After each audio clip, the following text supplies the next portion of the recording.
Bonjour, aujourd'hui on rencontre Yann Lanouette-Turgeon qui signe son premier long métrage avec Roche Papier Ciseaux en salle dès le 22 février. Une histoire de 3 hommes, 3 destins qui vont se croiser de manière inattendue le soir d'une éclipse.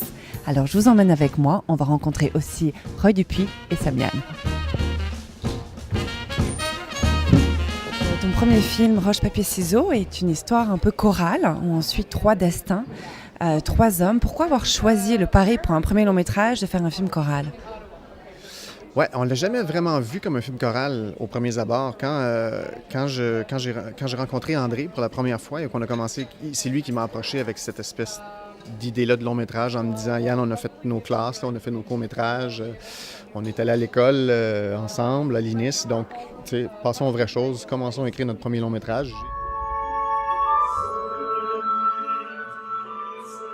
Ils disent que dans la vie, tu peux pas choisir ta famille, mais c'est pas vrai, toi, t'as encore le choix. On parle de 3 personnages qui sont en transition, 3 personnages qui sont en volonté qui ont une volonté de changement et qui vont se retrouver un peu à finalement vendre leur âme au diable pour avoir finalement ce changement. Qu'est-ce qui vous a touché dans ce scénario et dans cette histoire en particulier? Ben, c'est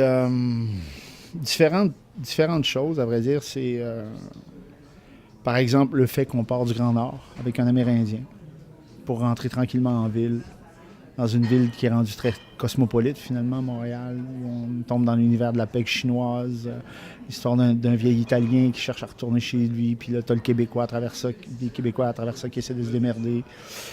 Puis c'est sûr que le style aussi, la manière dont cette histoire-là est racontée. C'est un film, c'est un objet qui va emprunter différents styles. T'as du Tarantino, t'as du western spaghetti, t'as presque du Felliniesque aussi, un côté très, très, très cinéma italien. Ça fait un bout de temps que je fais ça pour vous autres, puis je me dis que je l'ai assez fait. Je veux que ça finisse, Morin. Et où finalement il y a peu de dialogue parce que ton personnage a quand même peu de... Puis ça s'exprime beaucoup par le regard, etc. Ben pour moi, exemple, ce que j'appelle le langage cinématographique, pour moi, quand au cinéma on peut expliquer par l'image plutôt que par la parole, pour moi c'est un plus. Ça vient plus me chercher. Tu t'en parles bien?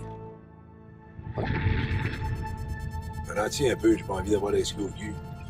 Je voulais savoir comment s'est passée ta première journée de tournage, le premier moment quand tu es arrivé sur le plateau. Est-ce que tu avais la boule au ventre? Comment tu t'es senti, etc. J'étais extrêmement nerveux. Mais j'étais comment dire, j'étais intimidé, je pense. Tu sais, moi, j'avais fait des vidéoclips, OK? Je fais de la scène, j'ai fait des vidéoclips, mais plateau de tournage avec 60 personnes en arrière d'un Kodak qui te regardent. Ah, c'est intimidant. J'ai trouvé ça intimidant, mais en même temps, j'étais vraiment comme un petit gars, là, qui vraiment... J'étais comme un enfant, je me suis émerveillé comme un enfant. Yann a écrit Boucan en s'inspirant de moi, finalement. C'est ce que j'ai appris 4 ans plus tard. J'ai rencontré Yann en 2005 dans un festival en France, à Trouville. Et 4 ans plus tard, j'ai su qu'il avait écrit le film, mais qu'il avait écrit le personnage de Boucan en s'inspirant de moi. Fait.